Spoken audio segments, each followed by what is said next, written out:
So students, in this video we are going to discuss some numerical problems related to average speed and average velocity. Let us start with first example for a straight line path. This is very simple example.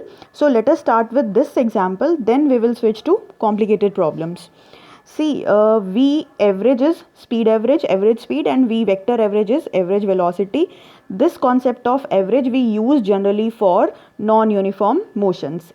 Either the body is traveling in a straight line path, still it can have non-uniform motion when it covers unequal distances in equal interval of time. Say here also, in first 4 seconds the body has traveled 16 meter, but next 2 second में उसका उसी straight line path पर distance कितना हो गया 16 metre, फिर से same. तो ये अनइक्वल टाइम इंटरवल थे, पर डिस्टेंसेस कैसे ट्रेवल किए उसने equal. So that becomes non uniform motion example. तो नॉन यूनिफॉर्म के केस में हम एवरेज का कॉन्सेप्ट लेते हैं. ये अब आपको क्लियर हो गया होगा. तो टोटल डिस्टेंस कितना हो गया from point A to point C. This is the sum of A B distance and B C distance, because we average is what, total distance by total time taken. So total distance is 16 plus 16 meter and total time is the sum of these two times.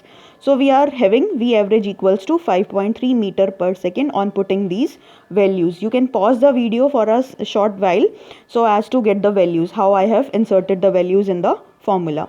V average is total distance by total time. In this formula I have inserted these values.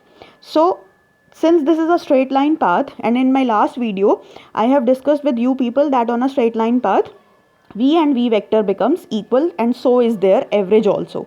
So at this path, for this path, velocity average is also same, because distance is equal to displacement, because the body has not changed its direction. That is why V average and V vector average remain same. Now let us examine one more situation जिसमें हम क्या कर रहे हैं कि body ए से B से सी, जो ए से बी से सी गई थी, अब वो वापस सी से बी पर आ रही है. सी से बी पर आ रही है मतलब कुछ डिस्टेंस बैक उसने ट्रेवल किया है. तो ए बी, बी सी और सी बी, ये पूरा डिस्टेंस हमें देखना है. अब ए से बी से सी और सी से वापस B. So S equals to 16 plus 16 plus 16. Different path length हमने ट्रेवल जो की थी वो सब हमने ऐड कर दी. 16 प्लस 16 वापस C से B आया, वो भी क्या रहा 16 रहा. और टाइम क्या हो गया, यहाँ से 4 प्लस 2 वापस आएगा, तो भी हमने एज्यूम कर लिया कि टाइम कितना लगा उसको, 2 सेकेंड ही लगा. तो ये सब ऐड करके जब मैंने वैल्यूज़ पुट करी तो वेलोसिटी स्पीड एवरेज कितनी आ गई हमारी 6 मीटर पर second. 48 divided by 4 plus 2 plus 2, 8, that comes out to be 6 meter per second. You check your calculation work. Next is V average. अब V average के लिए हमने क्या कर रहे हैं, हम total displacement निकाल रहे हैं. अब A से B, B से C जब बॉडी जा रही है तो let us consider this direction as positive direction. But when it comes back, C to B, that direction becomes negative. So we have to consider direction also for the calculation of displacement. So total displacement कितनी हो जाएगी यहाँ पर, this is actually displacement. तो total displacement कितनी हो गई 16 plus 16 metre, 16 plus 16 metre, और जो वापस आया वो नेगेटिव 16 मीटर, तो वो हमने सब ऐड कर दिया. That comes out to be 32 metre. और टोटल टाइम कभी सब्ट्रैक्ट नहीं होगा क्योंकि टाइम बढ़ ही रहा है. 4 सेकेंड और 2 सेकेंड वापस आया तो वो 2 सेकेंड भी क्या हो गए, ऐड हो गए.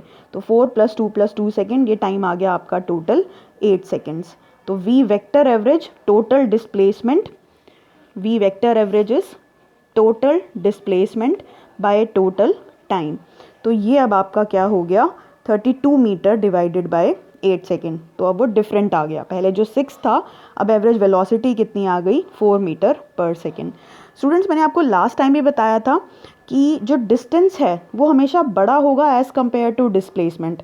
तो क्योंकि डिस्टेंस हमेशा बड़ा होता है एज़ कम्पेयर टू डिस्प्लेसमेंट, तो इसीलिए स्पीड भी हमेशा बड़ी होगी एज़ कम्पेयर टू वेलोसिटी. और same is for average concept. Average speed हमेशा बड़ी होगी as compare to average velocity.